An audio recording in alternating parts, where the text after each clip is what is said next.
Hello guys! In this video, I'll show you how to deposit crypto into Binance step by step. First, open the Binance app and tap on Deposit. Then select Crypto Deposit. Now choose the cryptocurrency you want to deposit. For this example, I'll select usdt. Next, choose the network. This step is very important.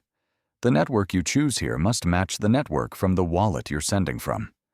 Once the network is selected, Binance will generate a deposit address.